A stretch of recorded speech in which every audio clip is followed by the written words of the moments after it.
Salam sejahtera, terima kasih karena bersama dengan saya di Nazlin Unity Channel. Tajuk ulasan kali ini dipetik daripada mykmu.net, kemunafikan politik Perikatan Nasional. Pemimpin Perikatan Nasional, terutamanya PAS dan PPBM, Parti Bersatu Malaysia, memang dikenali dengan kegemaran bermain dengan teori konspirasi.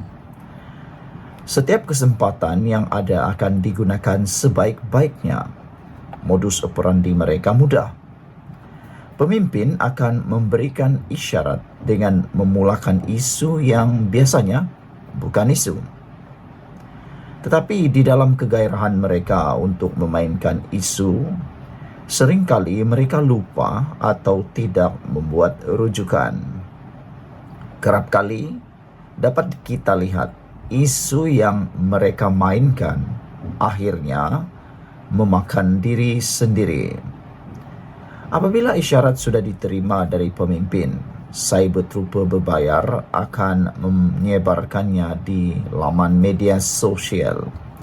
Kemudian, cyber trooper yang tidak berbayar yang terdiri daripada penyokong mereka akan menyambut dengan menjadi lidah penyebar berita tanpa mengetahui hujung pangkal cerita.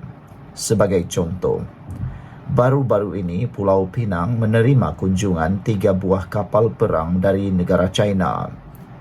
Pelbagai cerita direka dengan harapan naratif kerajaan sekarang sedang menerima ideologi komunisme dari China dapat disebarkan.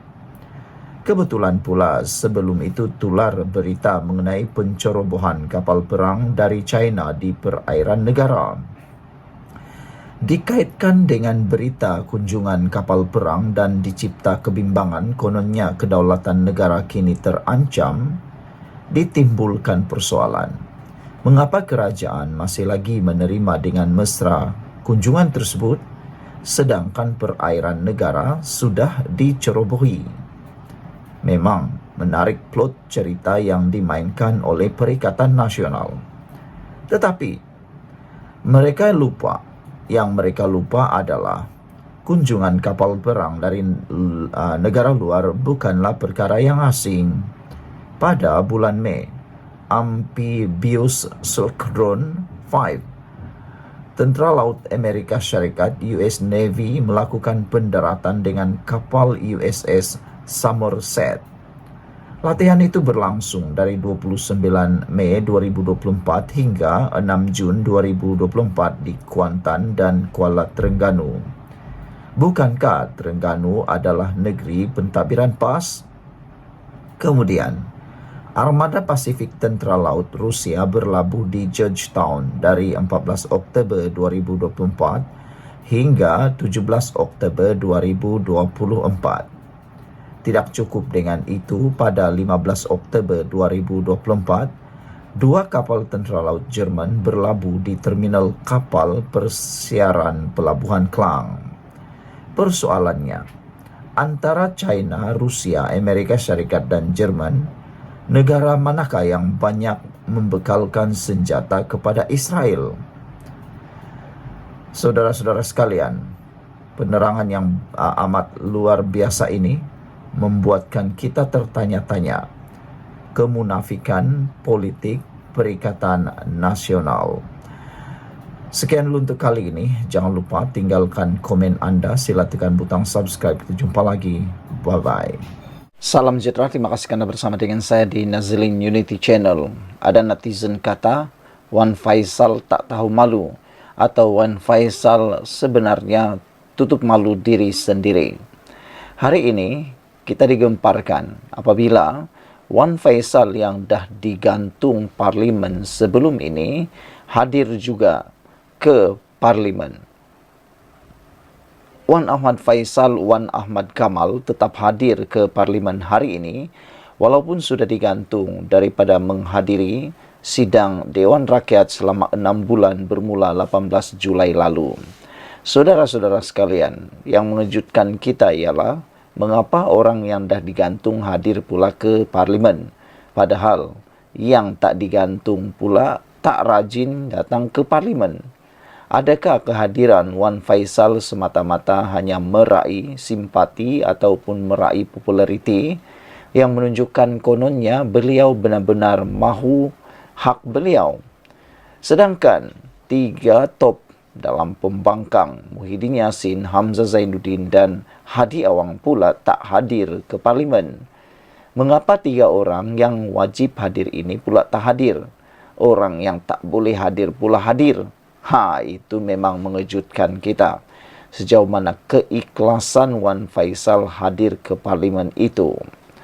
Ahli parlimen Machang yang digantung kerana menggunakan surat layang dalam hujahnya itu memberitahu kehadirannya sebagai pemerhati. Tetap hadir ke parlimen sebagai pemerhati, kata Wan Faisal. Menyokong dan membantu rakyat-rakyat yang rakan-rakan yang berbahas, katanya di platform X. Pada 6 Julai lalu, ketika sesi perbahasan di Dewan Rakyat, Wan Faisal menuntut penjelasan berhubung keputusan penjualan sebahagian saham MAHB selepas dia mendakwa menerima surat layang mendedahkan dalang di sebalik keputusan tersebut. Malah mengejutkan banyak pihak apabila Wakil Rakyat Perikatan Nasional itu secara terbuka turut menamakan individu terbabit yang didakwanya pegawai atasan kumpulan wang simpanan pekerja KWSP. Dalam sesi penggulungan usul berhubung penggantungan Wan Faisal pada 18 Julai lalu, Datuk Seri Azalin Othman Said berkata, ketetapan perlu dibuat bagi mengelak budaya buruk dalam kalangan ahli parlimen yang merujuk kepada perkara tidak sahih dalam Dewan Rakyat. Tegas Menteri di Jabatan Perdana Menteri Undang-Undang dan Reformasi Institusi itu, ahli parlimen sebaliknya perlu mencari jalan menyiasat surat layang tersebut seperti merujuknya kepada Suruhanjaya Hak Asasi Manusia Suhakam, membuat laporan polis atau bertanya kepada menteri yang bertanggung jawab. Kita ini bertanggung jawab. Jika kita rujuk dokumen sahih, saya yakin kerajaan tidak ada masalah, tapi jangan kita pakai surat layang sebab kita akan membuat floodgate semua dalam Dewan guna surat layang. Tanggungjawab kita buat undang-undang, bukannya tuduh ikut surat layang yang orang hantar. Saya faham dan simpati dengan Machang. Kalaulah Machang minta maaf atau cakap macam ni, saya mungkin silap. Saya dapat surat layang, saya tidak percaya tapi saya nak tanya betul atau tidak. Itu tiada masalah. Tapi beliau duduk, benda itu tular. Macam parlimen menyokong apa yang Machang cakap. Hanya kerana kita yang berhormat, jangan kita berkelakuan seolah-olah melebihi undang-undang, tegas Azalina. Beliau turut menambah nama pegawai atasan KWSP yang disebut Wan Faisal ialah pegawai kerajaan, sekaligus melanggar peraturan Dewan Rakyat yang tidak membenarkan ahli parlimen menyebut kelakuan atau sifat mana-mana pegawai kerajaan selain dalam menjalankan urusan sebagai pegawai kerajaan. Saudara, sekian dulu untuk kali ini. Jangan lupa tinggalkan komen anda.